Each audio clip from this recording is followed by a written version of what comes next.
Hey guys, this is Suraj. I just want to go over the season 7 patch notes. Okay, so this is uh, probably gonna be the only video where you're gonna hear my voice for some time because I don't have a good mic. So let's just start. So first we have the MG42 nerf, which in multiplayer has increased bullet spread for the first few bullets while ADS after sliding. So this is really good because the sprint to fire delay of the MG42 is pretty high since it's an LMG, but you can like negate that by sliding. So the problem with the MG42 is that even though they nerfed its attachments, it is still pretty insane at any range. So doing this means that like when people do give movement at long range with the MG42, a lot of bullets, hopefully a lot of bullets won't connect, but the Leakers on Duty post doesn't state how much bullet spread is increased. And in Battle Royale, the damage is decreased and vertical recoil that I don't play BR, so that doesn't matter. Next, we have the M13. The upper chest and arms damage multipliers have been increased, so that's good since like the M13 is a decent AR, but it's kind of a pea shooter now. So hopefully it will do a bit more damage because like even up close, I think it hits for like 24 or 25. I think it hits for 24. So it should be better now. Hopefully with the ability to 4-shot at close range, maybe in the first damage range. Next we have the FFAR, another pea shooter. The upper arms multiplier increased from 1 to 1.17, so that's just a 0.17 increase. This again should increase its 4-tap consistency hopefully, because right now it seems to be a 5-tap. It hits for 22 to the shoulders, upper arms I think. So hopefully this does make it a 4-shot. Increases its 4-shot consistency, though I doubt it's going to be a consistent 4-shot. It might just increase its consistency. Next we have the AS Val. So the AS Val's base bullet speed is increased from 450 to 550. So I see the thing with the AS Val is that I think this change will only matter when you're using the FMJ mag, the marksman conversion. So again, like both of the nerfs the AS Val, both of the buffs the AS Val is getting is mainly for the marksman mag, because like marksmen notoriously have like high hit flinch, so they reduce this gun's hit flinch as well. And the bullet speed increase is obviously good because like that will probably increase its bullet penetration, right? I think. So next we have the AK-117, negligible buff, ADS movement speed buff. So that I don't think it really matters. So 0.24 meters per second was increased. I doubt that really matters unless you're already really good at strafing and you use Skulker. Next we have the Peacekeeper. Okay, so this thing, like I think this is a pretty decent buff because like the damage range was increased, so it should have a bit more like consistent 4-tap or 5-tap, right? Yeah, so this the second damage phase was increased, so this should mean that the gun has an increased range for 5-taps, because like it takes 5 bullets with 24 damage to take to kill your opponent. So yes, that's good, but nobody really uses the Peacekeeper, so it hardly matters. See, these buffs are good. Like instead of just buffing, like all the meta weapons continuously, they're actually like buffing some of the lesser used guns so that to make it better, make it slightly better. But I hope they bring more buffs like this, because like right now in the meta it's just like the same 3-4 guns over and over again, like Type 19, HVK, DRH, BP50 right now, which didn't get a nerf. MG42 might no longer be as meta. But yeah, it's good that they're buffing the other ARs as well. So next we have another AR buff. LK24 gets a bullet impact buff. See, the problem with this, right? So I feel like what they're just doing is like, just to say they buffed a lot of guns, they're just increasing the bullet impact, which like doesn't matter to anybody except snipers. Like, or if you see all the buffs that they're giving, no, we're gonna go over some more. So all of these buffs basically only affect snipers. So see, because when you're hard scoping with a sniper and you get hit by a bullet, your aim gets thrown off, like your aim goes up into the sky. So the more bullet impact a gun has, the more your aim will go up into the sky, which means it's going to be harder for you to hit your shots if you're taking fire. So a lot of these bullet impact buffs only affect snipers. So if you're not a sniper, man, you have nothing to worry about basically. And then the LK24 also gets a base ADS bullet spread decrease, which is really nice.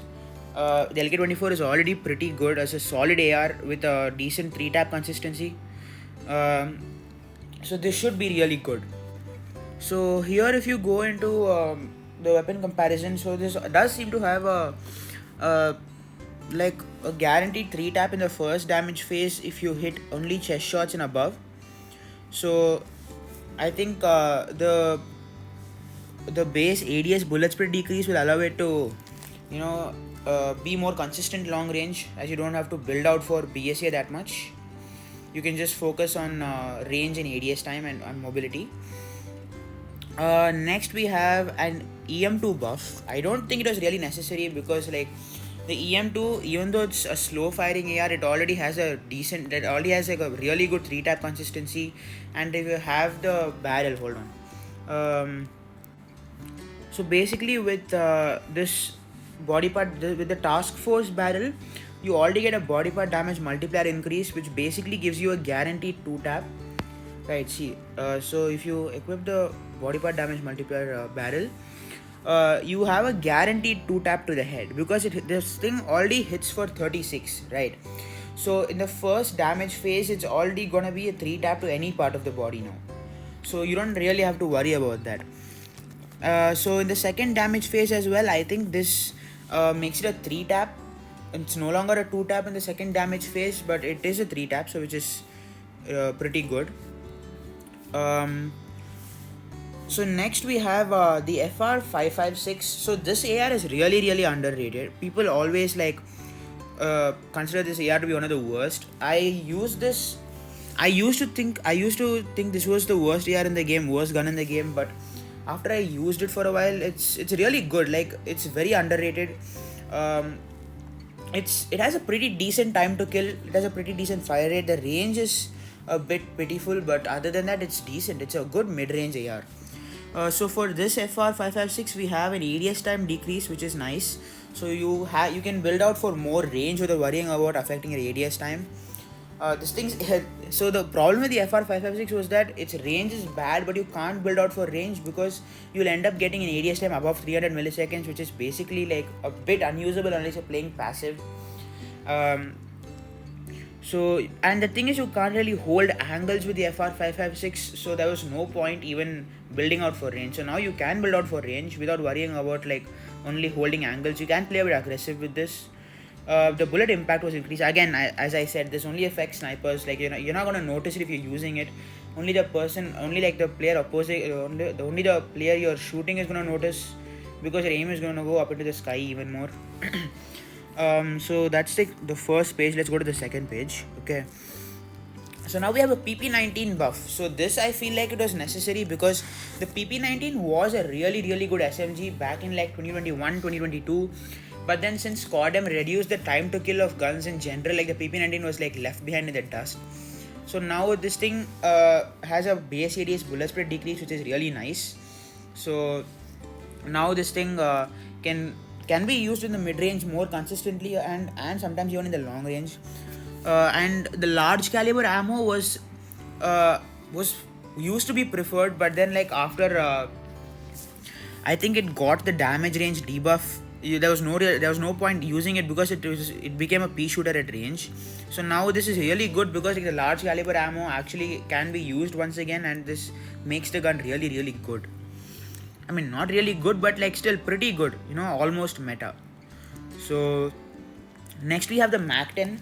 The Mac 10's chest multiplier has been increased from 1 to 1.1. Let's just go into the comparison here. So here if you see, this thing hits for 24 in the first damage range. So by increasing the chest multiplier to 1.1, I think it does increase its 4-shot consistency. Oh my god. Okay, so since the chest multiplier was increased from 1 to 1.1, this gun right now it does 24 in the first damage range. So with the chest multiplier buff, it will be able to 4-tap with chest shots and above in the first damage range. Though in the second damage range, it is still gonna be a 5-shot. So this is good. Like, they reduce the time to kill of the Mac 10 because like the Mac 10 is a literal pea shooter. You go out of the first damage range and you're basically like taking like 5-6 bullets to kill. So this is good. See, already if you see the stomach multiplier and the legs, you're already doing 0.9. So that's less. So if you basically hit to the stomach, even in like the second damage phase, you're gonna be hitting for like 18, which is not really desirable. So this does make it a bit better, though still a pea shooter. So let's move on to the Hades.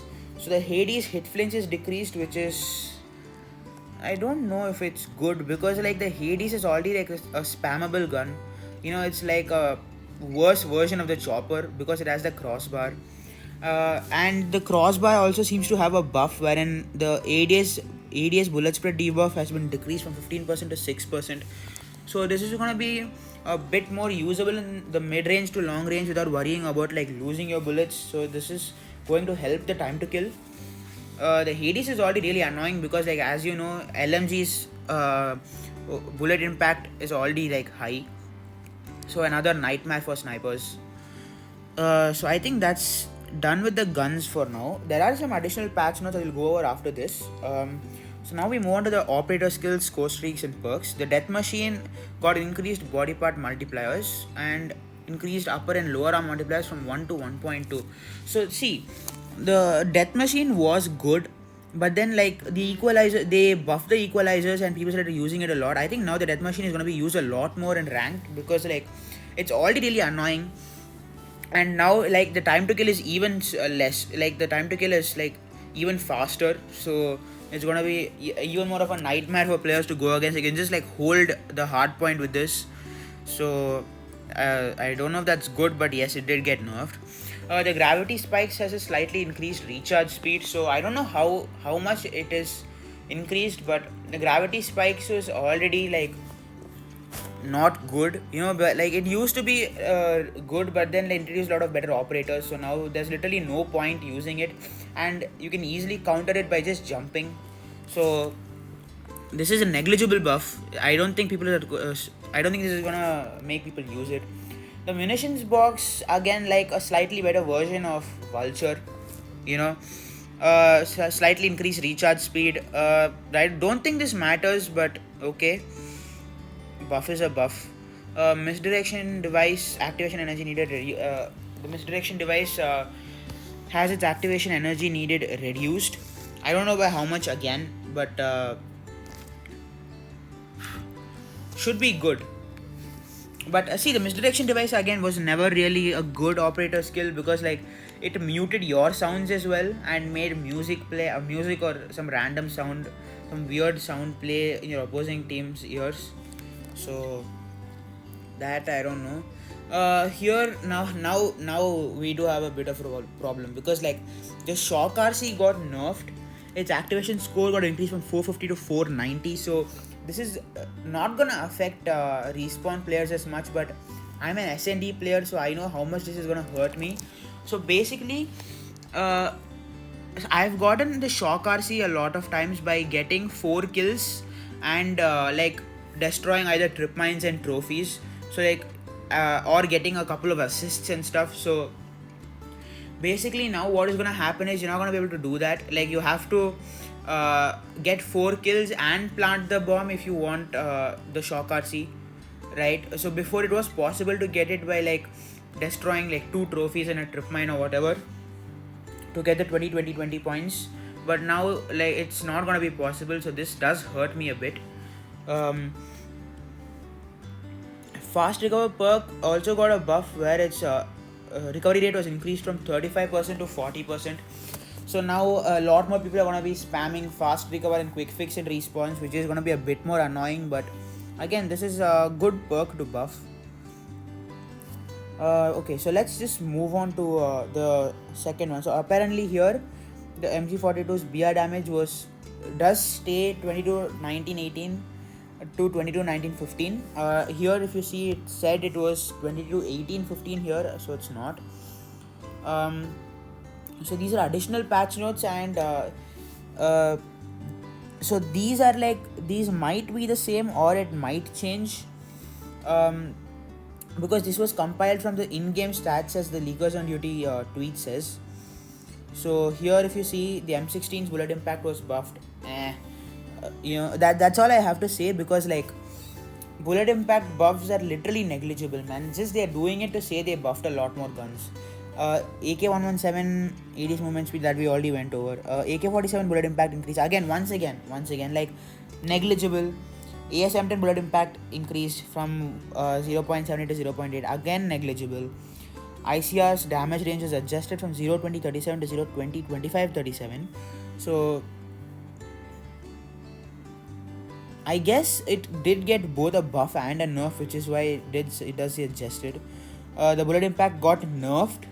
I don't think that really matters, but the Man of War got a bullet impact buff, negligible again.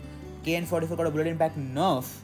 Why is the KN-44 getting a nerf if they are bringing out a new legendary fight with a mythic ghost? I don't get it. Usually they buff the guns at this point if a new legendary is coming out. But it's only a bullet impact nerf, so again that doesn't matter. DRS bullet impact increased, nightmare for snipers even more so. Peacekeeper got its damage range adjusted from 0.13.5 2340 to 0.11. Okay, they added a new damage range. We'll have to see how this affects it once the update comes out, but until then I'm not really sure how to test this. FR5 F6 AS valve we went over. M13's damage range is decreased. Oh, why though? Why?